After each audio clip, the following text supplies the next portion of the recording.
Kita tahu di dalam hati kita tidak ada yang baik, dan hanya terang surgawilah yang bisa merubahkan hati kita. Dan kalau hati kita sudah diubahkan, kita akan bertindak berdasarkan prinsip, sehingga kita tidak akan terhalang untuk melayani dan menghormati Tuhan. Dan sekalipun ada awan gelap, depresi, kesulitan, bahkan cobaan, tetapi dengan iman kita bisa menembusi kegelapan. Perasaanmu adalah fondasi pasir. Di Markus 7 ayat 21 dan 22, di situ dikatakan bahwa sebab dari dalam hati orang timbul segala pikiran jahat, percabulan, pencurian, pembunuhan, dan kesombongan. Jika mata tunggal atau hati kita diarahkan ke surga, cahaya surga akan memenuhi jiwa, dan hal-hal duniawi akan tampak tidak penting dan tidak menarik. Orang Kristen sejati tidak membiarkan pertimbangan duniawi menjadi penghalang antara jiwa dan Tuhan. Perasaan Anda mungkin tidak selalu bersifat menggembirakan, namun pengharapan orang Kristen tidak bertumpu pada landasan perasaan. Mata rohani kita harus diarahkan ke surga, sehingga cahaya surga menyinari atau memenuhi jiwa kita, dan hal-hal dunia akan nampak tidak penting dan tidak menarik lagi. Dan sehingga hati yang jahat ini diubahkan, dan nasihat firman Tuhan akan menjadi satu di dalam hati kita, dan semua rencana hidup kita dibuat untuk menuju kehidupan kekal.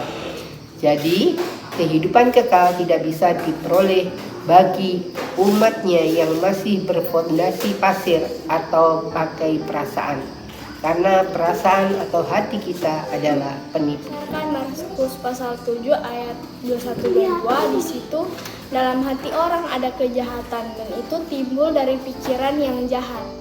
Dan kalau kita bisa lihat itu di dalam, karena bisa di luar baik-baik saja tapi yang di dalam tidak baik-baik. Terus habis itu kalau kita matanya selalu menuju atau terpandang ke surga, hal-hal duniawi akan tampak tidak penting atau tidak menarik.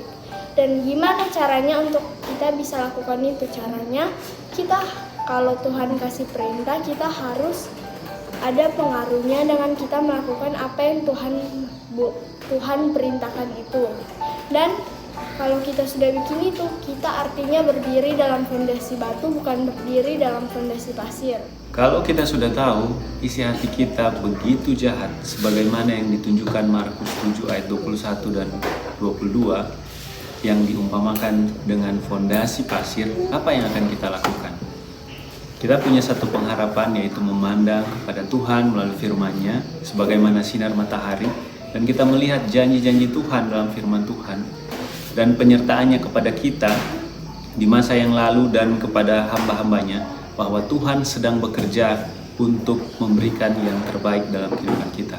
Dan kita ingat sebagaimana Kristus yang adalah batu itu bisa menolong kita. Walaupun kita punya kekurangan dalam kita punya kehidupan, namun kalau kita percaya dengan iman, kita akan menjadi seperti Dia, yaitu dengan memandang dan belajar mengerti akan cara-cara bagaimana Tuhan akan menuntun kehidupan kita. Markus 7 ayat 21-22 dibilang bahwa dalam pikiran atau hati manusia timbul segala hal-hal yang jahat. Nah, bagaimana untuk tidak bisa demikian? Di dalam kutipan dibilang bahwa pikiran kita harus diarahkan ke hal-hal surgawi. Apa akibatnya kalau kita arahkan ke hal-hal surgawi? Dibilang bahwa hal-hal duniawi tidak akan menjadi penting dan menarik bagi kita.